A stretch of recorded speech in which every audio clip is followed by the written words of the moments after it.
Welcome to Sheji maths classes. आज मैं आपके लिए लेके आया हूँ क्लास 9th का सरफेस एरिया एंड वॉल्यूम, और उसमें आज हम कवर करेंगे 11.1 सेंटीमीटर। तो ज़्यादा देरी ना करते हुए स्टार्ट करते हैं, क्योंकि वीडियो काफ़ी लंबा हो सकता है। तो सबसे पहले हम बात करेंगे इसकी। तो ये है हमारा एक कोन, ठीक है ना। तो कोन में ना दो सरफेसेस होते हैं। एक तो ये जो गोल है हमारे पास, ये ना ऊपर की तरफ जो है, और ये नीचे जो फ्लैट सरफेस यानी कि सर्कुलर सरफेस जो होता है ये। तो अगर हम कर्व्ड सरफेस की बात करें तो वो सिर्फ ये वाला होता है, गोल वाला, है ना। और अगर हम टोटल सरफेस की बात करें तो ये कर्व और ये नीचे का जो बेस है हमारा सर्कुलर बेस, तो ये वाला, ये 3D में बना हुआ है तो इसलिए थोड़ा सा ध्यान से समझेंगे, है ना। तो टोटल सरफेस एरिया ये गोल वाला हिस्सा और ये वाला हिस्सा। और अगर हम एल की बात करें, एल यानी कि स्लैंट हाइट होता है, और ये हमारी हाइट होती है, और ये हमारा रेडियस। तो ये रेडियस और ये वाला हमारा हाइट, और ये स्लैंट हाइट, मतलब जो तिरछी ऊंचाई होती है उसे स्लैंट हाइट। तो इसका रिलेशन वही राइट एंगल ट्राइंगल की तरह ही होता है। तो चलिए स्टार्ट करते हैं। तो पहला क्वेश्चन है, the diameter of the base of the cone is 10.5 centimetre. तो लिख लेते हैं डायमीटर 10.5 सेंटीमीटर। तो रेडियस की ज़रूरत पड़ेगी, तो रेडियस हो जाएगा 10.5 अपॉन 2 सेंटीमीटर। पूरा डिवाइड ना करें क्योंकि कन्फ्यूजन हो सकती है, उससे 5.25 आएगा, मुश्किल हो सकती है। एंड स्लैंट हाइट, देखो लिखा हुआ है स्लैंट हाइट यानी कि एल। अगर हाइट लिखा रहेगा तो एच लेंगे, स्लैंट हाइट लिखा रहेगा तो एल लेंगे, ठीक है ना। तो एल इक्वल्स टू 10 सेंटीमीटर। तो हमें क्या बोला है उसने, कर्व्ड सरफेस एरिया। तो कर्व्ड सरफेस एरिया का फॉर्मूला अभी हमने पीछे पढ़ा था, सी एस ए लिख सकते हैं शॉर्ट फॉर्म में, curved surface area. Curved surface area of कोन हमने अभी पढ़ा है पीछे, पाई आर एल। पाई का वैल्यू जब तक कुछ और ना बोला जाए हमेशा 22.7 ही लेंगे। आर का वैल्यू 10.5 अपॉन 2, और एल जो है हमारा है 10 सेंटीमीटर। तो भी हमने देखा कि 2 से शायद ये 11 हो जाएगा, और 7 से शायद ये 1.5 हो जाएगा। तो 11 इंटू 1.5 इंटू 10, ठीक है। तो 15 वन ज़ा 15, 15 वन ज़ा 15 सेंटीमीटर स्क्वायर। क्लियर है ना ये। तो चलिए नेक्स्ट क्वेश्चन की ओर बढ़ते हैं। नेक्स्ट क्वेश्चन में कहता है find the total surface area of कोन। तो टोटल सरफेस एरिया मांगा है उसने, और स्लैंट हाइट 21 है, यानी कि L इक्वल्स टू 21 सेंटीमीटर। मैं बार बार बता रहा हूँ, अगर स्लैंट हाइट लिखा होगा तो L लेंगे, और ओनली हाइट लिखा होगा तो H लेंगे, ठीक है ना। और diameter of the base, diameter क्या बोल रहा है ये, 24 सेंटीमीटर। तो रेडियस हम ले लेते हैं 12 सेंटीमीटर, ठीक है ना। तो ये हमारा रेडियस हो गया। तो देखो यहाँ हमने डिवाइड कर दिया, वहाँ क्यों नहीं करा था भाई, वहाँ पर 10.5 था। अगर हम उसको डिवाइड करते तो 5.25 आ जाता, तो डेसिमल और मतलब प्लेसेस तक चला जाता, तो इसलिए हमने इसको नहीं किया था। पर ये तो सीधे सीधा एक नेचुरल नंबर ही आ रहा, तो हम इसे डिवाइड कर सकते हैं। तो टोटल सरफेस एरिया ऑफ कोन क्या होता है बेटा, पाई आर एल प्लस आर, अभी पीछे किया था, है ना। तो पाई का वैल्यू 22/7, आर का वैल्यू 12, और एल का वैल्यू 21 प्लस 12, ओके।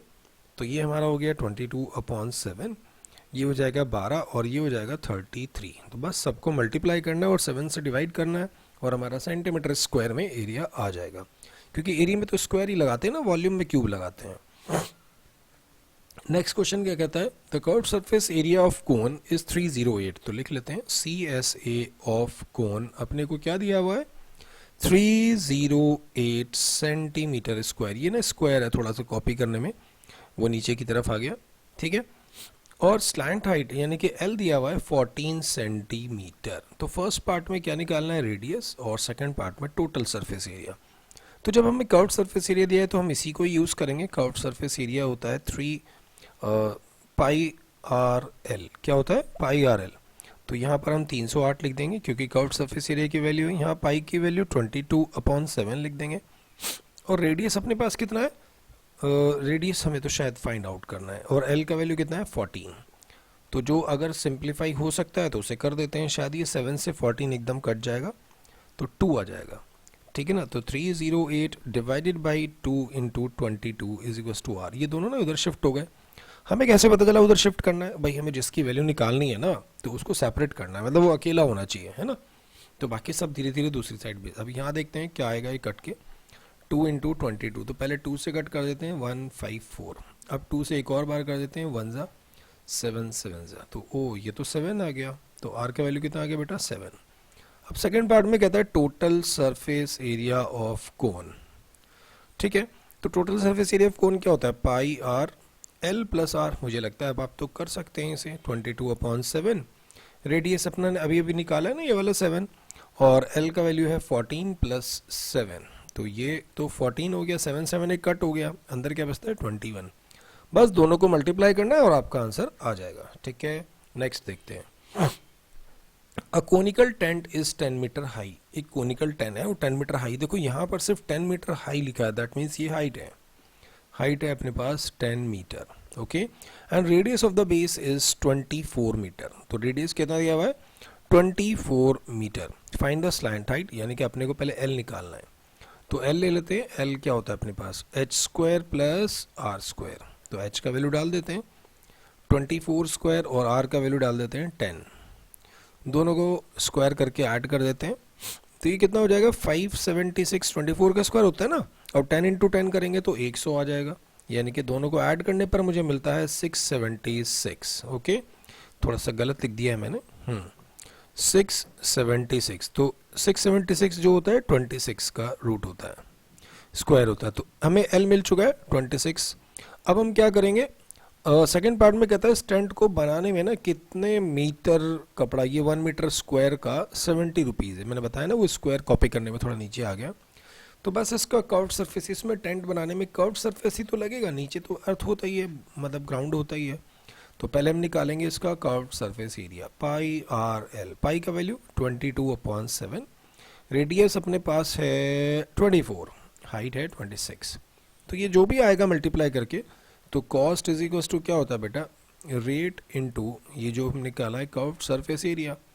तो रेट कितना था अपने पास, 70 है, और ये क्या है 22/7, 24 × 26। शायद ये 7 से कट गया, 10 × 22 × 24 × 26। बस सबको मल्टीप्लाई करना है, रुपीज़ में आंसर आ जाना है। क्लियर है ना। तो चलिए नेक्स्ट क्वेश्चन देखते हैं। What length of tarpaulin 3 meter wide will be required to make a conical tent height 8 meter and 8 metre, वो 8 मीटर में थोड़ा सा मैन नहीं है ये, 8 का मीटर जो है ना वो नीचे चला गया और वो एंड के साथ आ गया। एंड रेडियस इज 6 मीटर, ठीक है ना। मतलब एक हमें एक टेंट बनाना है, तो टेंट बनाने के लिए 3 मीटर चौड़ा कपड़ा कितना लंबा लगेगा। ये थोड़ा अजीब सी बात हो गई, 3 मीटर चौड़ा कपड़ा कितना लंबा लगेगा, देखते हैं भी। इसकी हाइट मीटर है, 8 मीटर हाइट है इसकी, और इसका 6 मीटर, ठीक है ना। भाई अभी जो हमने कपड़े पहने हुए हैं, कभी आप देखो कपड़ा खरीदने गए होगे किसी कपड़े की शॉप पे, मतलब सिले सिलाए कपड़े नहीं, रेडीमेड नहीं, जो मतलब वैसे कपड़ा लेते हैं, जैसे कपड़ा लेके सिलवाते हैं ना उसको। तो कपड़ा आपने देखा होगा एक रोल पे लिपटा रहता है ऐसे, है ना।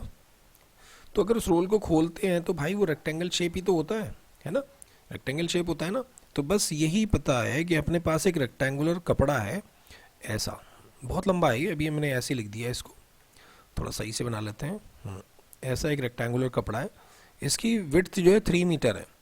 तो इसमें से ये टेंट हमने फॉर्म किया, तो ये कपड़ा कितना लंबा, मतलब कितना लगेगा इसको ऐसा टेंट बनाने के लिए, तो लिख लेते हैं फिलहाल अभी। अच्छा, दोनों का एरिया सेम ही तो होगा, इसका और इसका, है ना।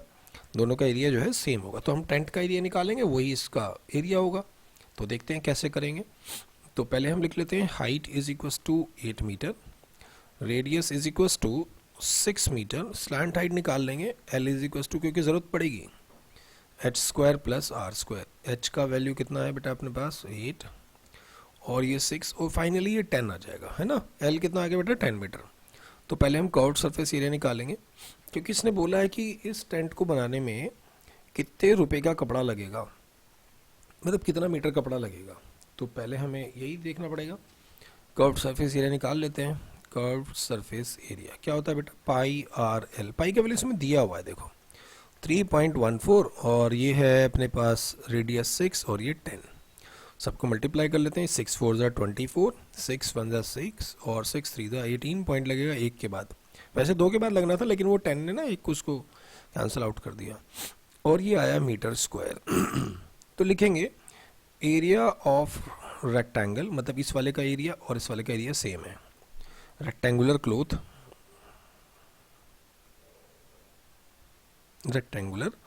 Cloth equals to curved surface area of cone, है ना।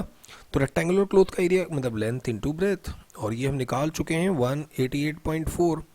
तो लेंथ इनटू ब्रेथ शायद 3 है, तो 188.4 है ना। एल इज इम्पॉर्टेंट क्वेश्चन है, ये आ सकता है। तो वो 3 मल्टीप्लाई से चला गया डिवाइड में, तो हमने इसको जब डिवाइड किया तो 62.8 मीटर आ गया। लेकिन अभी उसने क्वेश्चन में बोला है कि 20 सेंटीमीटर वेस्ट भी। यार जब हम कपड़ा लेके कभी खरीदते हैं, उसको बनवाते हैं कुछ, तो क्या सारा ही लग जाता है? थोड़ा बहुत वेस्ट भी तो होता है ना। तो बस वो वेस्ट हुआ है 20 सेंटीमीटर, इसमें ऐड कर देते हैं। तो टोटल लेंथ जो आई वो आई 62.8 मीटर प्लस 20 सेंटीमीटर। ये ऐड होना तो पॉसिबल नहीं है, सेम यूनिट होनी चाहिए। तो 68 प्लस 20 सेंटीमीटर को मीटर में कन्वर्ट करेंगे, यानी कि 100 से डिवाइड, तो यानी कि 0.2। तो फाइनली आ गया 63 मीटर। तो ये हमारा आंसर आ चुका है। चलिए नेक्स्ट क्वेश्चन देखते हैं। नेक्स्ट क्वेश्चन भी शायद यही मैंने प्रिंट कर दिया है। हाँ, एक जोकर कैप है, उसका रेडियस जो है 7 सेंटीमीटर, शायद मैंने कोई क्वेश्चन मिस कर दिया है, अभी देखते हैं। और एक जो है हाइट उसका 24 सेंटीमीटर है, क्योंकि मैंने क्वेश्चन नंबर यहाँ लिखे नहीं है। तो ऐसे ऐसे कर्व सरफेस मतलब लगेगा, क्योंकि देखो कैप है ना, कैप ऐसी तो बनेगी, जो यार बर्थडे कैप नहीं होती वैसी कैप की बात हो रही है।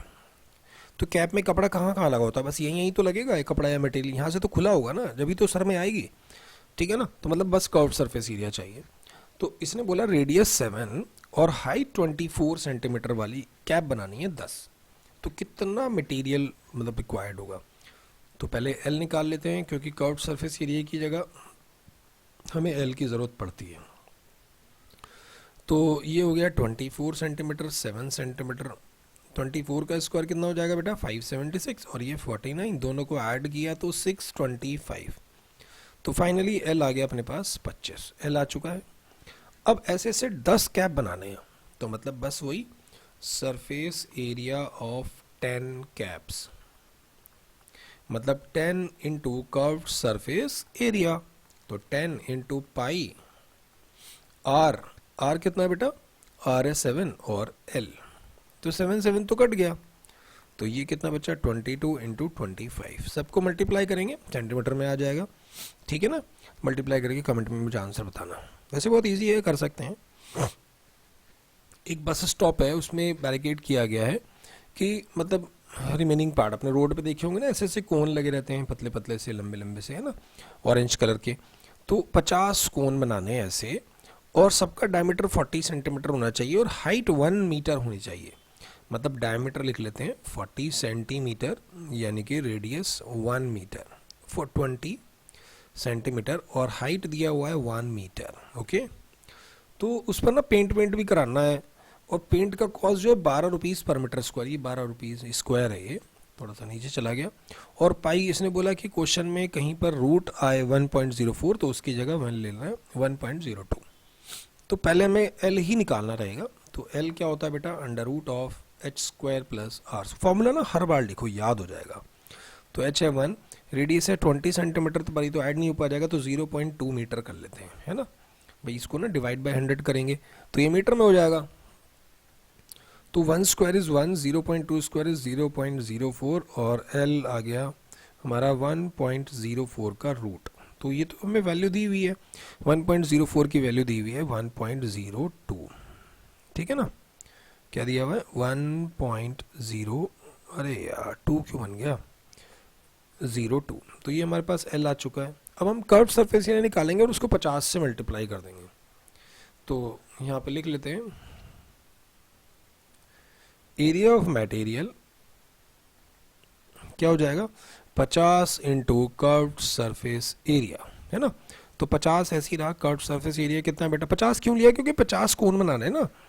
तो 3.14 लेने का यहाँ पे पाई का वैल्यू, और रेडियस अपने पास 0.2 है, और हाइट है 1.02। सबको मल्टीप्लाई कर लेते हैं पहले, है ना। तो 0.2 को 50 से मल्टीप्लाई करेंगे, 5 टू ज़ा 10, है ना। तो ये कितना हो जाए? पहले ना जो इजी है उन्हें कर लेते हैं, या चलो इसको ऐसे ही रहने दें, 50 को 3.4 से करते हैं। तो 5 4 ज़ा 20, और है ना, एक जीरो तो आएगा ही। 5 4 ज़ा 20, 5 1 ज़ा 5 प्लस 1 2 इज़ 7, और 5 3 ज़ा 15। पॉइंट लगेगा 2 के बाद, यानी कि 157 ही आएगा ओनली। अच्छा 2 को इससे कर लेते हैं, 2 टू द 4, 0 2 पॉइंट लगेगा 3 के बाद, तो ये हो गया 157 इंटू 0.204। अब तो मल्टीप्लाई कर सकते हैं ना इजीली। अब ये जो भी आएगा ये आएगा सेंटीमीटर स्क्वायर। अब इसका कॉस्ट निकालने के लिए आपको क्या करना रहेगा, कॉस्ट होता है रेट इंटू एरिया। तो रेट आपके पास आया है कितना, 12 इंटू, और जो इसका आंसर होगा वो यहाँ पर लिख के बस आप दोनों को मल्टीप्लाई कर दीजिएगा। चलिए नेक्स्ट क्वेश्चन देखते हैं। हाँ तो शायद नेक्स्ट क्वेश्चन हमारे पास है नहीं, इतना ही होगा। मैं एक बार चेक कर लेता हूँ, मुझे ऐसा लगता है हमने कोई क्वेश्चन मिस कर दिया है बीच में, एक बार मैं देख लेता हूँ। हाँ ये एक क्वेश्चन मिस हो गया था, ये क्वेश्चन नंबर 6 है। The slant height and diameter of the conical tomb is 25 metre and 14 metre. तो लेंथ हमें दिया रिस्पेक्टिवली है, स्लैंट हाइट दिया हुआ है 25 मीटर और रेडियस दिया हुआ है, रेडियस कितना दिया हुआ है, नहीं रेडियस ने डायमीटर दिया हुआ है। हाँ डायमीटर अपने पास है कितना, 14 मीटर, तो मतलब रेडियस इसका हाफ हो जाएगा 7 मीटर। अब वो बोलता है कि ना इस पे वाइट वॉश कराना है और कॉस्ट जो है ना 210 रुपये है पर 100 मीटर के, मतलब जो रेट है वो दिया हुआ है 210 रुपीज़ पर 100 centimetre square, metre square sorry, ठीक है। तो कुछ नहीं करना है इसमें, पहले कर्व सरफेस एरिया निकाल लेते हैं टॉम का। तो कोनिकल टॉम है ना ये, तो इसलिए कोन वाला फॉर्मूला लगेगा, यानी कि पाई आर एल, क्या लगेगा, पाई आर एल। पाई का वैल्यू इसमें नहीं दिया हुआ है तो 22.7 ही लेना रहेगा। रेडियस 7 है और ये है 25, तो 7 तो कट गया, 22 इंटू 25, तो 25 इंटू 2 50, 25 इंटू 50 यानी कि 550 मीटर स्क्वायर। अब वही कॉस्ट इज इक्वल टू क्या हो जाएगा, रेट इंटू एरिया। तो रेट क्या है 210 अपॉन 100 और ये आया 55। तो एक जीरो से एक जीरो कट गई, एक और जीरो से एक और जीरो कट गई, तो 21 इंटू 55 ये आ जाएगा रुपीज़ में आंसर। तो ये हमारा पूरा फर्स्ट एक्सरसाइज कवर हो चुका है।